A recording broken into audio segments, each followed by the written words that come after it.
Hi everyone. Thank you all for coming, and thank you to the Peace Pledge Union for putting on this event. I think it's really important and amazing to have this opportunity to reflect on all of the victims of war and to challenge militarism and the arms trade as well. So I want to start by talking about my own family and my own family background.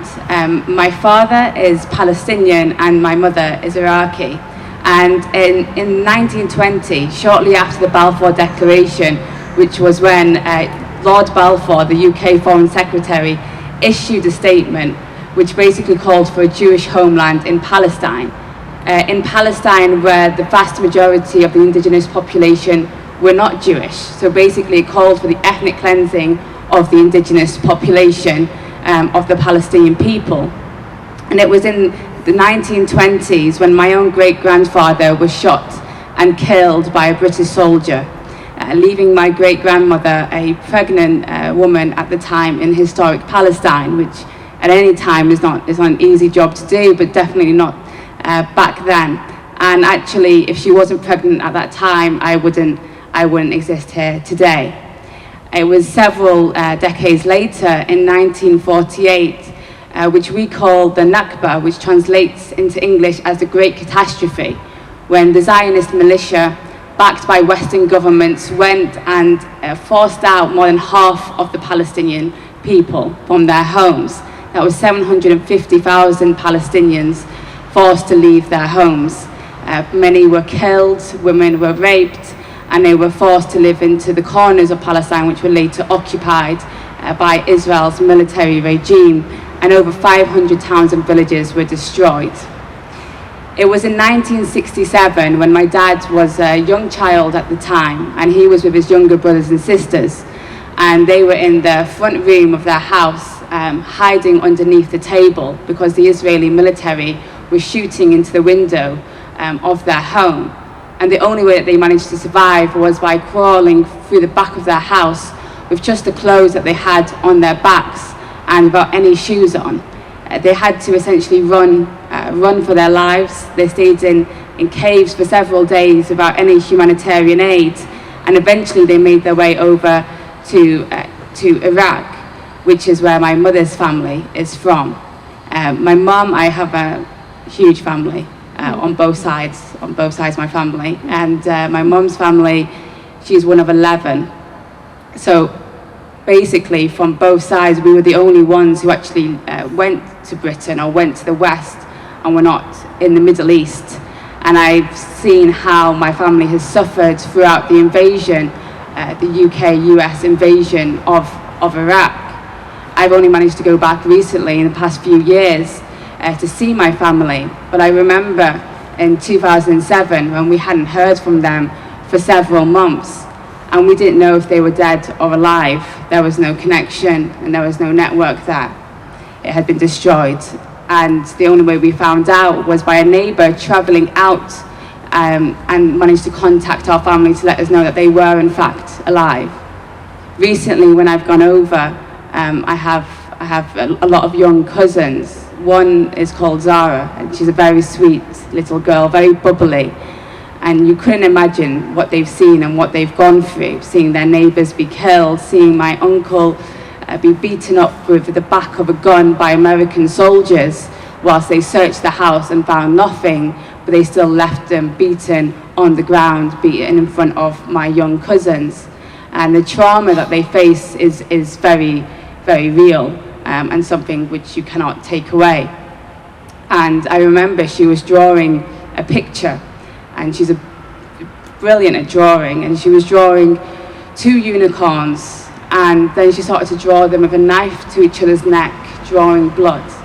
And she's 7 years old, and to her it didn't mean anything, and to me I was shocked, and I couldn't hold back my tears to think that what is going on inside their minds after everything that they've seen.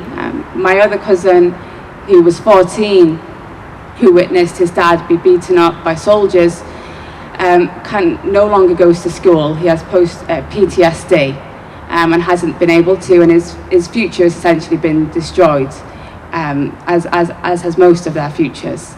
And at the same time, I've grown up in Britain, understanding the privilege I have, that I have the ability to go to school. I have all of the options available to me. I have a future, whereas their future has been taken away.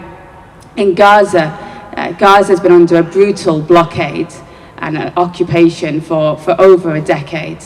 It's one of the most densely populated areas on earth. And actually 80% of the population in Gaza are refugees who've been previously displaced from other parts of Palestine, and the vast majority are children. And they're essentially trapped. They're denied their freedom of movement, a right under international law, and often Israel bombards Gaza with bombing attacks. We just saw in May this year when they killed over 200 Palestinians, including over 67 children. In a matter of 11 days, 20 whole families had every single member of their family wiped out. On top of that, there are drones constantly surveilling above the skies of Gaza. The constant reminder of occupation and the situation they face never leaves the people of Gaza. And it's companies like Elbit Systems, which is Israel's largest arms company, who actually use these bombing attacks against the people of Gaza as an opportunity to test their weapons. I kid you not, they literally market their weapons as battle tested. Battle tested because they've been tested on the captive population of Gaza. We saw in 2014 when 2,200 Palestinians were killed in 50 days, including 500 children. Elbit's share prices went through the roof after that because they managed to sell these weapons which they had tested on the Palestinian people. And constantly these drones are flying over their heads, and the reminder is always there, the trauma that they have to face, seeing weapons constantly flying above you which may have killed your neighbours or destroyed your community, and that constant reminder that you could be killed at any moment. Trauma, we often talk about how many people are killed, but as was mentioned before, the people that are left behind, trauma is an everyday thing for people living under these conditions.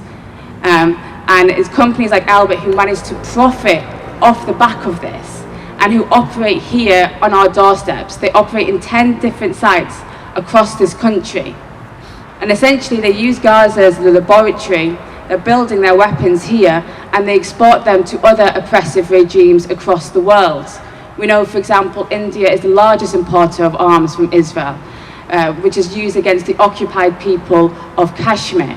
We know that the British Army have hired these drones from Elbit Systems to use in Afghanistan to kill, again, people in Afghanistan. And it's the same cycle of war.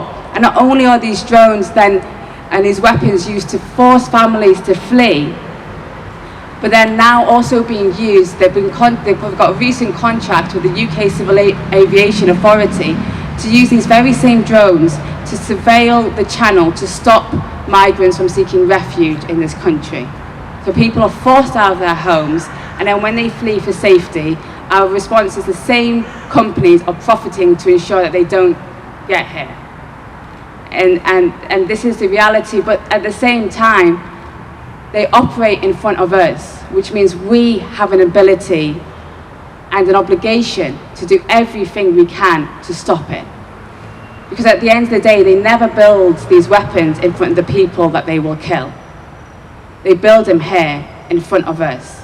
So in Palestine Action, after several different campaigns I had taken part of, after lobbying several MPs, I and many others had got sick and tired of begging the powers that be to care about every single life and to realise what we are doing overseas, and to ask them to implement an arms embargo between the UK and Israel. And we realised that it was time to take direct action because we can't afford to wait.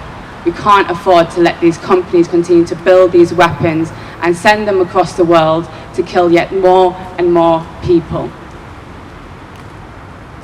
So in Palestine Action, we've been launched for over a year, just in August 2020, and in that time we've taken action against Elbit several times. We've shut them down for over 3 months in just our first year of taking action.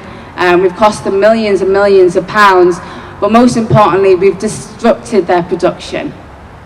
We've made it clear that we are not going to stand by and allow them to build these weapons in front of us, and that we will do everything we can. We will no longer just appeal and beg for them to stop this, that we will go out there and we will, if we have to climb on top of their roof, go inside those factories, occupy their spaces and ensure they can't operate, that we're willing to put our liberty on the line, because it's nothing compared to what people have to go through on the other side of these weapons. Us facing 24 hours in a police cell or potentially a prison sentence cannot compare to the Palestinians who are on hunger strike for over 100 days, who are being detained without charge or trial. It cannot compare to a family or a mother having to bury their own child so a company can market their weapons as tested.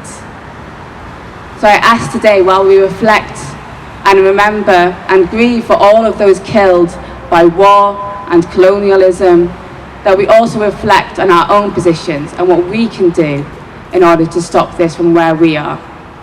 Thank you.